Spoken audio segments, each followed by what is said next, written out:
헬로 에브리원! 안녕하세요. 힘차게 인사를 드려봤는데요. 요즘 분위기 상당히 좋죠? 여러분 기분도 좋으실 거라고 생각됩니다. 벌써 올해도 이제 달력 한 장밖에 남지 않았는데요. 오늘도 말씀드릴 내용이 너무나 많기 때문에 바로바로 가보도록 하겠습니다. 당장 다음 주에 어떤 일정들이 있는지부터 확인을 좀 해보도록 하죠. 주요 경제 지표들보다는 좀 더 일정 쪽에 여러분들께서 포커스를 좀 맞춰야 되지 않을까 생각이 되는데요. 일단 당장 다음 주 월요일에 보면은 국제 유가와 관련한 이슈가 좀 있습니다. EU에서 러시아 원유 금수 조치에 이제 본격적으로 들어가게 되고요. 또 하나는 G7에서 러시아 원유에 대한 가격 상한제 도입을 할 걸로 예상이 되는데, 이거는 지금 EU에서 하고 있는 조치를 그대로 따라가겠다라고 하는 입장이기 때문에 지금 이 가격 상한제에 대한 얘기가 나오면서 배럴당 한 65에서 70달러를 처음에 얘기가 나오다가요. 이게 지금 배럴당 60달러까지 내려와 있는 상황이라고 보시면 될 것 같아요. 이거는 지난주에 한번 말씀을 좀 드렸잖아요. 왜냐하면 지금 러시아산 원유가 시중에서 유통되는 가격이 배럴당 60불 초반이에요. 그러니까 이게 지금 70달러가 의미가 있느냐라고 하는 부분에서 좀 이견이 있었던 게 있는데, 이게 이제 이번 주말이 지나면서 어떻게 갈무리가 되는지 여러분들께서 보실 필요가 있겠다라고 말씀 좀 드리고 싶고요. 다음 주에 호주, 인도, 캐나다, 브라질 통화정책회의가 있고요. 그리고 이제 목요일날 가면 올해 마지막, 우리나라 같은 경우에는 올해 마지막 선물옵션 동시 만기일이 있다라고 보시면 되겠고, 코스트코의 실적 발표가 있을 예정입니다. 요건 좀 한번 유의미하게 봐야 돼요. 왜냐하면 결국엔 미국은 이 소비라고 하는 게 매우 중요하기 때문에 그렇다라고 보시면 되겠고요. 그리고 우리나라 선물옵션 동시 만기일 이후인 다음 주 금요일에 코스피 200과 코스닥 150 정기 변경 이슈가 있습니다. 이건 아무래도 이벤트 차원에서 접근을 해보실 필요가 있지 않을까 생각이 되고요. 이번 주에 있었던 11월 말 그리고 12월 초로 넘어오면서 MSCI 정기 변경 이슈가 있었잖아요. 그러면서 일부 종목들 그리고 지수 전체적으로 패시브 자금들이 유입된 부분들이 좀 있었기 때문에 이런 것들은 이벤트 차원에서 접근을 다시 한번 해보자 라고 말씀 좀 드리도록 하고요. 경제 지표 중에서는 주 초반에 발표되는 미국의 ISM 서비스 PMI라든지 컨퍼런스 보드에서 발표되는 고용 동향 지수를 좀 살펴보시면 좋을 것 같고요. 주 중반 쭉 넘어서서 저는 일단 금요일에 발표가 되는 중국의 11월 소비자 생산자 물가 지수가 중요할 것 같다. 특히 이 생산자 물가 지수가 지난달에 마이너스로 급반전되는 모습을 좀 보였거든요. 이번엔 좀 어떤 모습을 보일지 봐야 될 것 같고요. 또 하나 이제 12월 달 미국의 미시건대 소비자 심리 지수, 그리고 기대 인플레도 같이 발표가 돼요. 기대 인플레도 같이 발표가 되기 때문에 이게 어떻게 나오는지 여러분께서 다음 주 주요 지표 중에서는 같이 보셔야 될 부분이다 라고 말씀드리도록 하겠습니다. 이거 지난주에도 한번 말씀드렸지만 중요하기 때문에 다시 한번 말씀을 좀 드려보면, 일단 12월 달 월간 캘린더가 나왔습니다. 지난주에 링크 넣어드렸는데 이번 주도 같이 넣어드릴 테니까요. 참고해 보시면 될 것 같고요. 12월 달에 어떤 이벤트들이 이렇게 있는지 주차별로 또 어떤 이슈들이 있는지 같이 좀 정리를 해놨으니까 여러분께서 보시면 좋을 것 같습니다.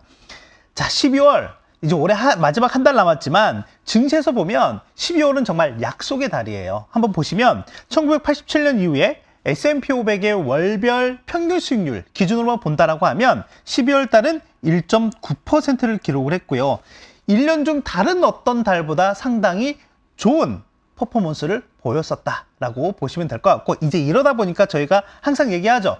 연말 랠리 그리고 산타 랠리, 거기에 대한 얘기들을 하고 있는 거죠. 그런데 이번에는 산타가 아니라 파월발 랠리인 것 같습니다. 왜냐하면 지금 이 내용 먼저 볼까요? 제롬 파월 연준 의장이 지난 11월 달에, 그러니까 11월 초와 11월 말에 각각 한 발언에서 보면 상당히 톤이 바뀌었다라고 보시면 될 것 같은데, 실제 이 11월 초에는 FOMC 직전 이후였어요. 그렇죠? FOMC 이후에 했던 기자회견에서는 인플레이션을 잡기 위해서 과잉 긴축을 하는 게 과소하는 것보다는 과잉해서 하는 게 더 낫다라고 하는 거죠. 그런 발언들을 했었고, 긴축을 멈추는 거는 상당히 시기상조다, 이렇게 되게 톤이 강했었거든요.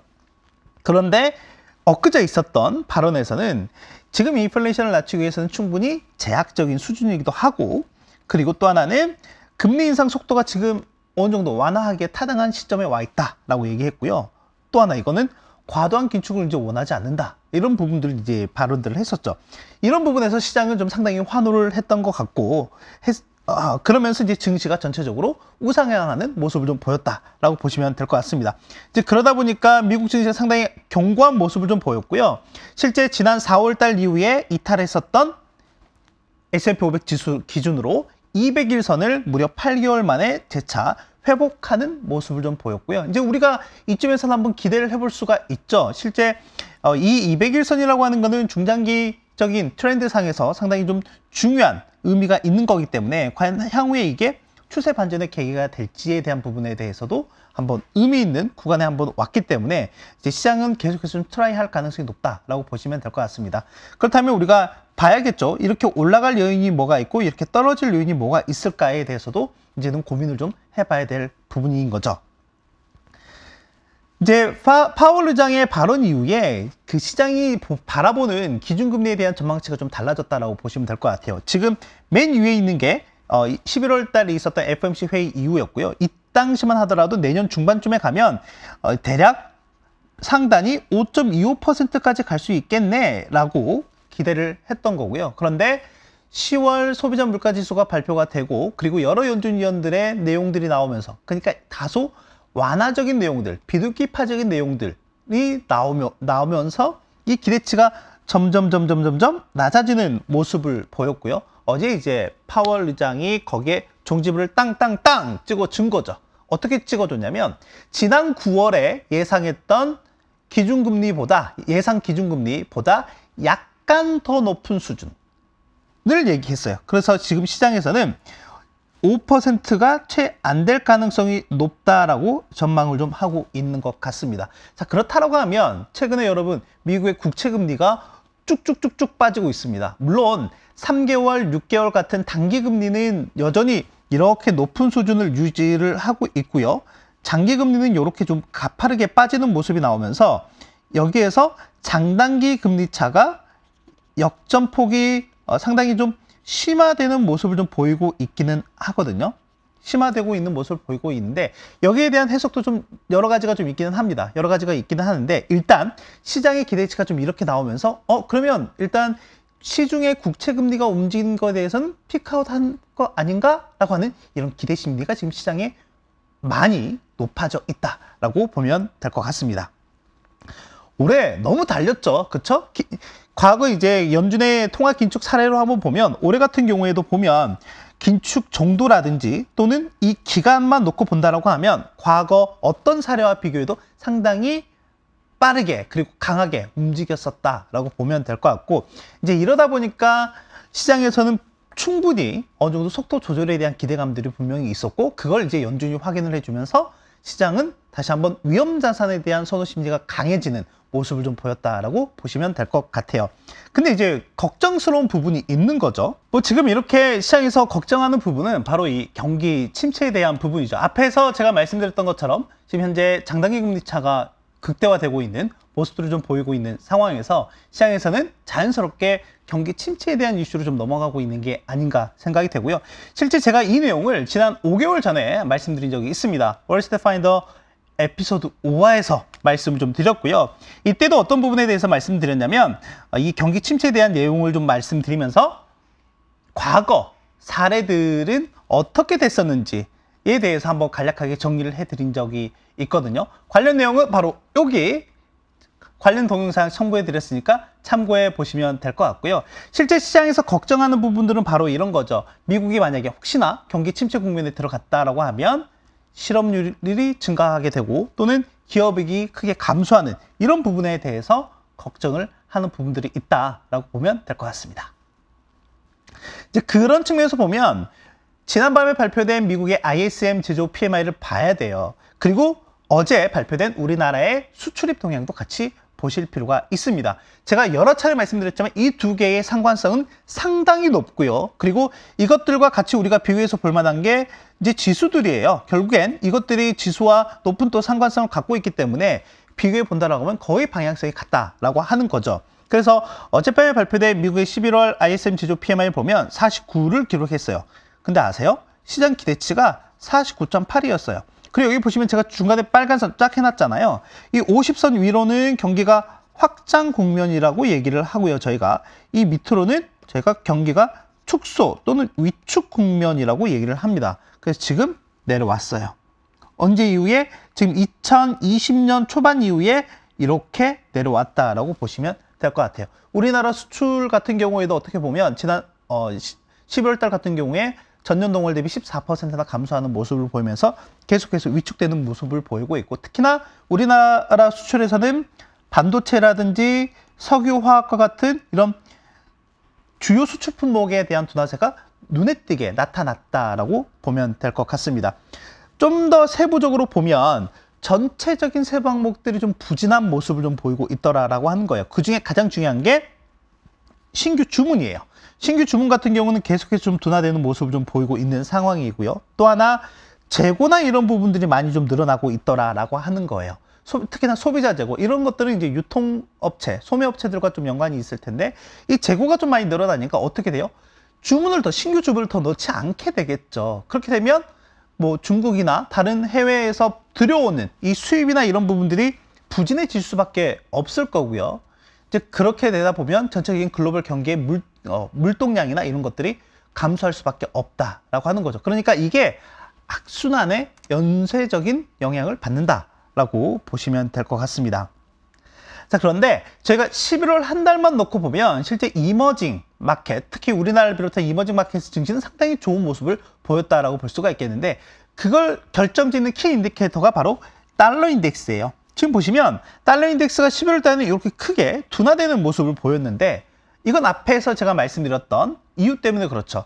미국 연준의 긴축 기조가 완화가 되고 있다라고 하는지, 또는 금리 인상에 대한 속도나 이런 부분들이 조절이 되고 있다고 하는 거고요. 또는 다양한 여러 가지 지표들, 뭐 유가도 그렇고요. 그리고 미국의 소비자 물가도 그렇고요. 이런 부분들이 좀 둔화가 되고 있기 때문에 긴축에 대한 기조가 완화가 되면서 달러 인덱스가 하락하는 모습을 보였다라고 보시면 될 것 같아요. 그럼 이머징 마켓은 이것과 정반대로 가게 됩니다. 보시면 이머징 마켓 전체적인 지수, 증시 움직임이 이렇게 견고하게 올라오는 모습을 보였고요. 또 하나는 이머징 마켓의 통화 가치가 이렇게 올라오는 모습을 보였다라고 보시면 될 것 같아요. 여러분 최근에 달러 원 환율 보시면 거의 뭐 극명하게 알 수 있으시잖아요. 그래서 전체적으로 어땠느냐라고 보면 중국 쪽이 상당히 좋은 모습을 보였습니다. MSCI 중국 지수가 무려 한 달 동안 29%나 올랐고요. 홍콩도 24% 가까이 올랐어요. MSCI 전 세계로 보면 한 8% 정도 올랐고요. 이제 우리나라 같은 경우는 오르긴 했지만 약간 좀 언더퍼폼한 모습을 좀 보이긴 했죠. 왜 이렇게 됐느냐? 글로벌 인플레의 압력이 좀 둔화가 되고 있기 때문에 그렇다라고 하는 거고, 지금 중국이 약간의 소요 사태는 있긴 하지만 전체적으로는 위드 코로나로 가는 기대감들이 분명히 있다라고 하는 거예요. 이 중국의 위드 코로나와 관련해서는 저희 팀의 박수진 연구위원이 위드 코로나와 관련한 중국의 보이차 내용을 좀 있기 때문에 거기서 참고해 보시면 좋을 것 같고요. 그러면 이제 다음 주에 우리가 어떤 부분을 좀 봐야 되느냐? 아까 제가 지표상에서 말씀드렸던 것처럼 다음 주 금요일에 발표되는 미국의 12월 미시건대 소비자 심리지수와 이제 그 안에서 발표되는 기대 인플레이션을 좀 보실 필요가 있다라고 하는 거예요. 이제 제가 여기에다가 뭘 하나 넣어놨냐면 미국의 가솔린 가격을 넣어놨습니다.